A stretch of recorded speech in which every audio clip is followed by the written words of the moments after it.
सुल्तान डाकू को, इसी हिंदुस्तान में एक डाकू गुजरा सुल्तान डाकू को जब फांसी के तख्ते पे लटकाया जा रहा था तो उससे पूछा जा रहा था कि बताओ तुम्हारी आखिरी ख्वाहिश क्या है, तुम्हारी आखिरी तमन्ना क्या है। जवाब दिया सुल्तान डाकू ने कि मेरी आखिरी तमन्ना यह है कि मेरी मां को मेरे सामने खड़ा कर दिया जाए और जब मुझे फांसी दी जाए तो उस वक्त मेरी मां मुझे अपनी आंखों से फांसी पर लटकता हुआ देखे। उसकी ये ख्वाहिश पूरी की गई। मां ने बहुत मना किया कि मैं अपने बेटे को फांसी पे लटकता हुआ नहीं देख सकता। कहा मां, अगर तेरे बेटे की ख्वाहिश ये है तो तुझे अपने बेटे की ख्वाहिश पूरी करना चाहिए। मां सामने आ गई। कहा बेटे, तुझे फांसी दी जा रही है और तूने ये शर्त लगा दी कि मेरी मां मुझे देखे। मां अपने बच्चे के हाथ में पैर में खरोंच बर्दाश्त नहीं करती है, फांसी कैसे बर्दाश्त कर लेगी। क्यों तू मुझे जीते जी मारने के लिए अपने सामने खड़ा कर दिया। उसने कहा जल्लादो, आए जल्लाद, अब अगर कोई और ख्वाहिश मेरी पूरी कर सकते हो तो बताओ। कहा कोई और भी ख्वाहिश है। कहा एक और है। कहा क्या है। कहा कि मेरे साथ साथ अगर हो सके तो मेरी मां को भी फांसी दे दो। कहा ये क्या बात रही, जुर्म तुमने किया, मर्डर तुमने किए, कत्ल तुमने किए, चोरियां और डकैतियां तुमने डाली और कह रहे हो फांसी मेरे साथ मेरी मां को भी दो। कहा हां, इसकी वजह यह है कि जब मेरी उम्र 5 साल की 6 साल की थी और मां ने मुझे 1 दिरहम देकर भेजा था दुकान पर और कहा था कि बेटे दुकान से 2 अंडे ले आओ। मैं 2 अंडे लेने के लिए जब दुकान पर गया तो मैंने दुकान से 2 अंडे ले लिए और पैसे देना मैं भूल गया। दुकानदार ने भी पैसे नहीं लिए, भूल गया। और मैं वो 2 अंडे लेकर जब मैं घर पे आया तो मैंने कहा मां, ये 2 अंडे भी मिल गए और पैसे भी बच गए। मां ने कहा क्या हुआ। कहा उसने मांगे नहीं, मैंने दिए नहीं। उसने पूछा पैसे, मैंने गद्दे दिए, वो समझा कि मिल गए, उसने मांगा नहीं। मां ने कहा शाबाश बेटा, ये मेरी मां है। उस दिन जब मेरी उम्र 5 साल की थी उसने मेरी पीठ थपथपाई हो, का बेटा इस गरीबी में तुमने मेरी कितनी अच्छी मदद की। उस दिन के बाद मेरी हिम्मत बढ़ गई।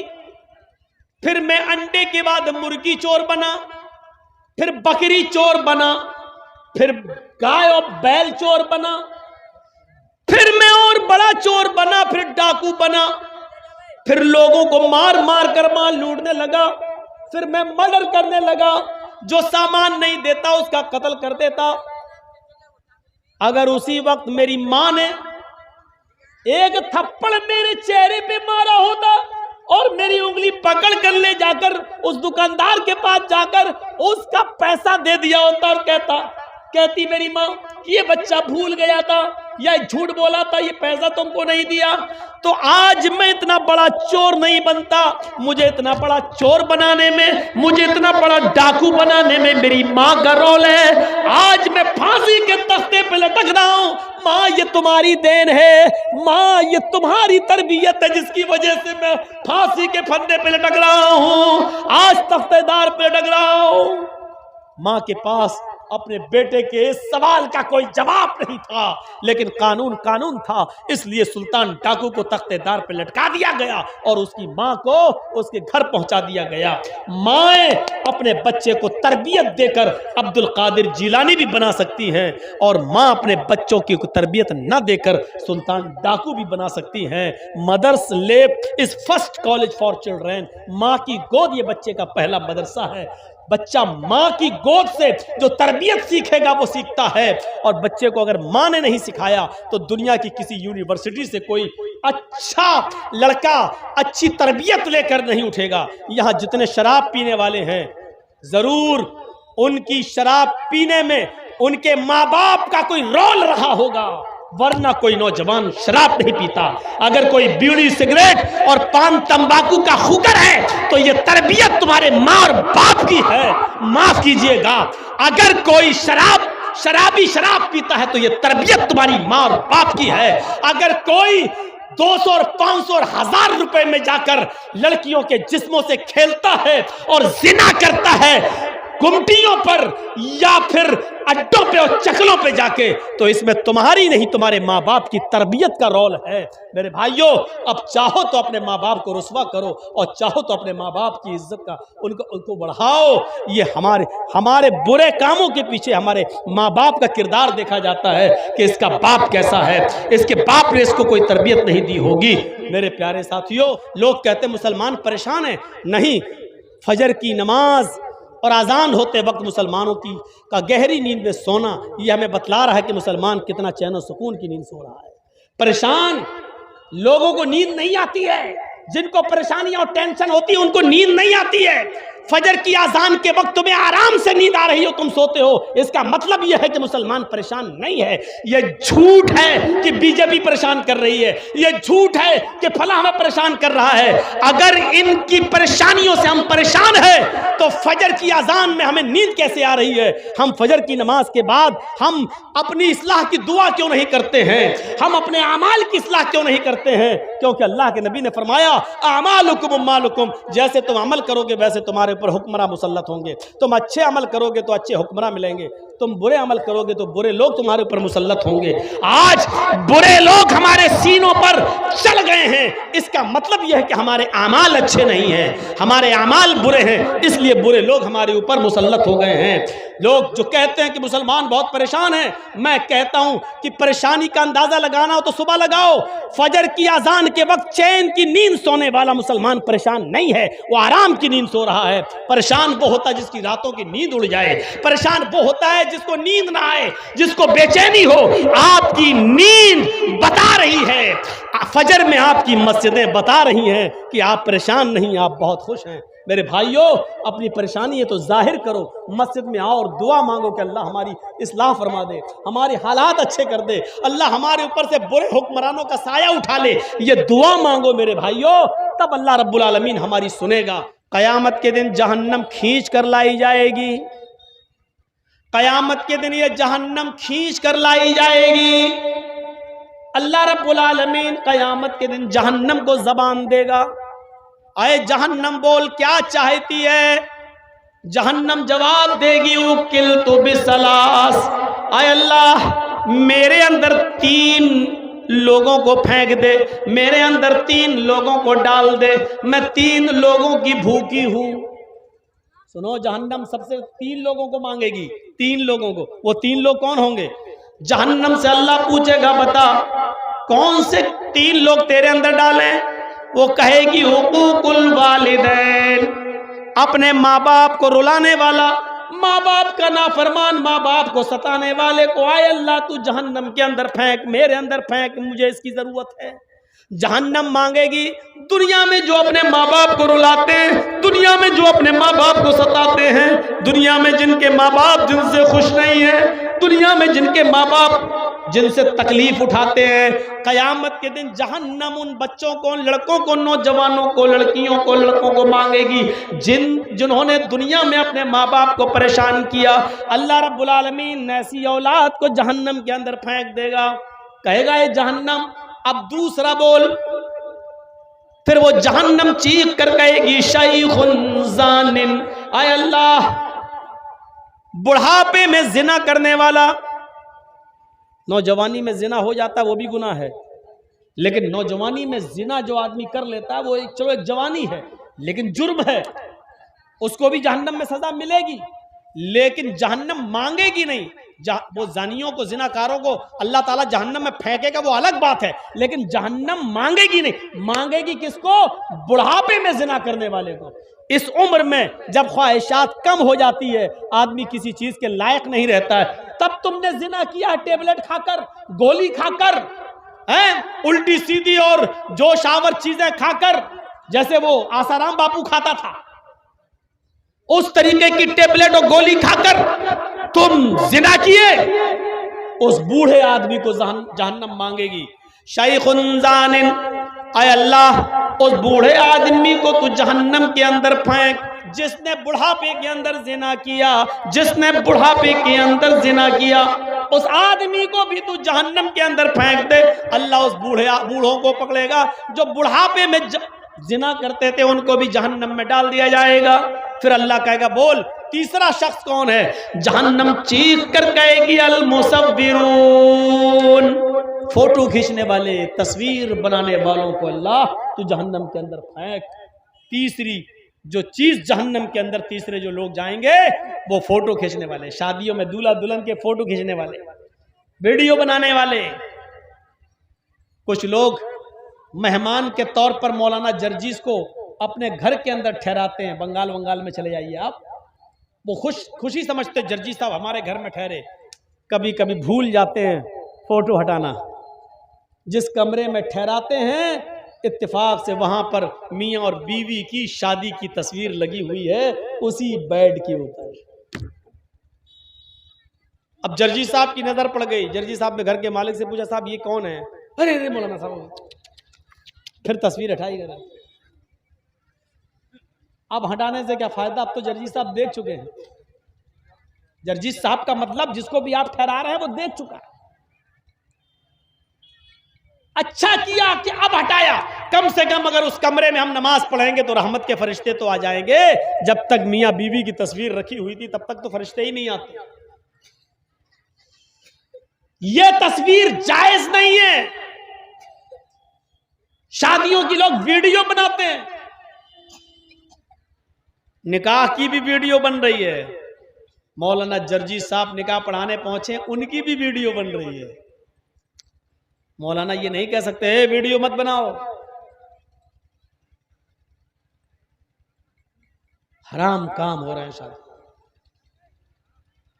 तो अल मुसव्विरून, तस्वीर खींचने वाले, तस्वीर बनाने वालों को जहन्नम में मेरे अंदर डाल। फिर अल्लाह रब्बुल आलमीन इनको जहन्नम के अंदर डालेगा। सीखो, उस बाप से पूछो बेचारा जो इस दुनिया से चला गया। ये कॉन्वेंट स्कूलों ने दिया जो हमारे खिलाफ एक साजिश हो रही है। याद रखो, फिर कुरान की उसी आयत को हम उठा रहे हैं। माता बुदून मिन बादी, मेरे बाद तुम किसकी इबादत करोगे? अपनी औलाद को दीन से जोड़ो। याद रखना, दुनिया में तो तुम अपने बच्चों को आग से बचा लोगे, लेकिन कयामत के दिन जहन्नम की आग से बचाना बहुत जरूरी है। मैं तुम्हें एक सच्चा वाकया बताऊं। अली मियां नदवी रहमतुल्लाही रहमतन वासिया, बहुत बड़ी शख्सियत गुजरे हमारे हिंदुस्तान के अंदर। अबुल हसन अली मियां नदवी रहमतुल्लाह अलैह, उन्होंने एक तकरीर के अंदर चश्मदीद वाकया बयान किया था। वो बयान कर रहे थे एक जलसे के अंदर कि लखनऊ में एक इजलास था। अली मियां नदवी जैसी शख्सियत इस बात को बयान कर रही है। क्या करूं बेटा, चाय पी लूं? हमारे हाथ में दे रहे हैं, लीजिए भाई 50, 20, 70 रुपए। अली मियां नदवी जैसी शख्सियत क्या कह रही, सुनिए। वो कहते हैं कि लखनऊ में एक जलसा था। उस जलसे के अंदर बहुत भीड़ थी, लेडीज का भी इंतजाम था, पर्दे के अंदर लेडीज भी आई हुई थी।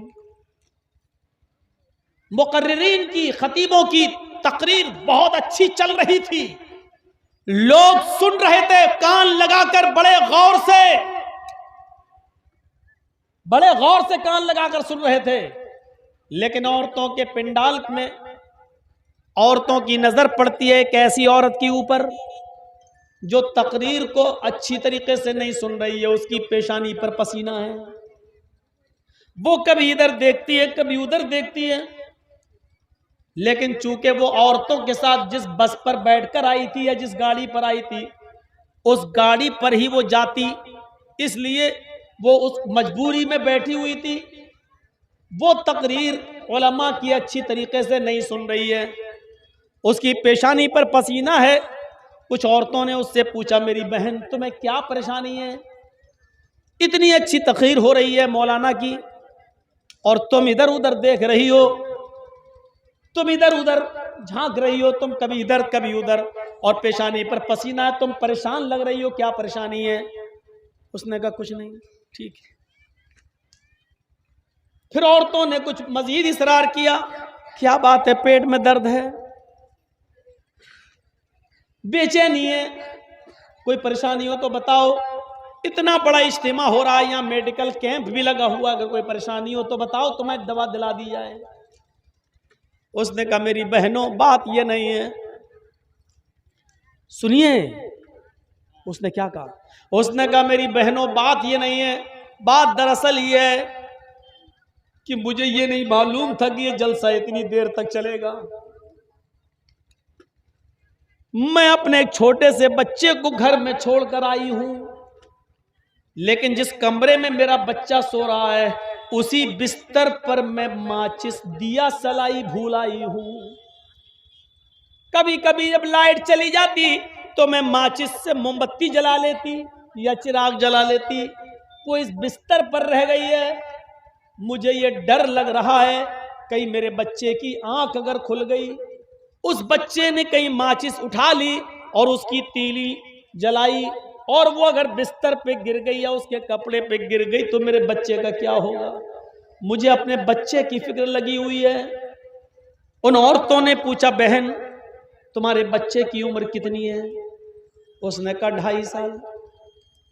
औरतों ने हंसते हुए कहा 2.5 साल का बच्चा न सही से उड़ सकता है, न सही से चल सकता है, न सही से वो पानी का गिलास उठा सकता है, लोटा उठा सकता है, माचिस उठाकर तोड़ तो सकता है, लेकिन माचिस की दिया सलाई निकाल कर नहीं जला सकता है। तुम खाम खा डर रही हो। हम तो समझे 5-6 साल का बच्चा होगा, 2.5 साल का बच्चा है। तुम्हें इतनी दूर की ये ख्याल कैसे आ गया कि वो माच जलाएगा, बिस्तर पे गिर गई या कपड़े पे? इतना लंबा सोच रही हो तुम?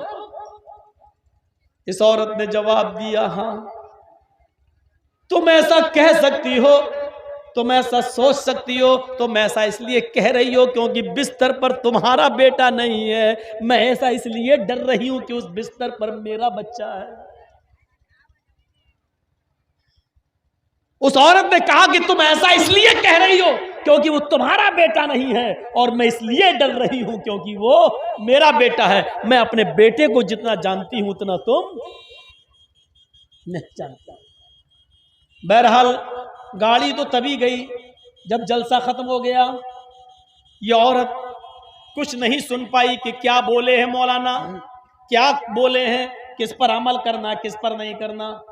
जैसी आवाज आई जल्दी आओ गाड़ी जा रही है, ये बस में बैठी। जिस सवारी पर सारी गांव की औरतें आई थी उसी बस पर ये बैठ जाती है, और जब घर पहुंचती है तो जो जो ख्यालात इसके जहन में थे वो सब कुछ हो चुका था। वो बच्चा उठ भी चुका था, वो बच्चा माचिस की उठा भी चुका था, माचिस से तीली निकाल भी चुका था, माचिस पर रगड़ भी चुका था, और जलती हुई वो तीली बिस्तर पर गिर भी चुकी थी, और बिस्तर के साथ साथ पूरा घर जलकर राख हो चुका था, और उसमें बच्चा भी जलकर राख हो चुका था। इस पूरे वाक़े को बताने का मेरा सिर्फ एक ही मकसद है नौजवानों और बुजुर्गों, जितना हम अपने बच्चों के लिए दुनिया की आग से डरते हैं कि मेरा बच्चा ये ना कर ले, माचिस ना उठा ले, हम इन चीज़ों को अपने बच्चों से दूर रखते हैं। लाइटर दूर रखते हैं, हम माचिस दूर रखते हैं, चिराग दूर रखते हैं ताकि बच्चे का हाथ वहां तक न पहुंचे। जितने हम दुनिया की आग से बचाने की फिक्र करते हैं अपने बच्चों को, अगर जहन्नम की आग से बचाने की भी उतनी फिक्र कर लें तो याद रखो कोई भी अपने बच्चों को कॉन्वेंट स्कूल में पढ़ाकर अपने बच्चों का अकीदा खराब न करे, क्योंकि कॉन्वेंट स्कूल में पढ़ाने बाद ये बच्चा ना माँ को पहचान रहा है, ना अपने बाप पहचान रहा है, ना अपने रब को पहचान रहा है, ना अपने दीन को पहचान रहा है, बल्कि इन सब लोगों को भूल कर वो जहन्नम के करीब जा रहा है। ये हमें सोचना होगा। अपनी आने वाली नस्ल के लिए हमें सोचना होगा। अपने अकीदे की हिफाजत हमें और आपको करना होगी।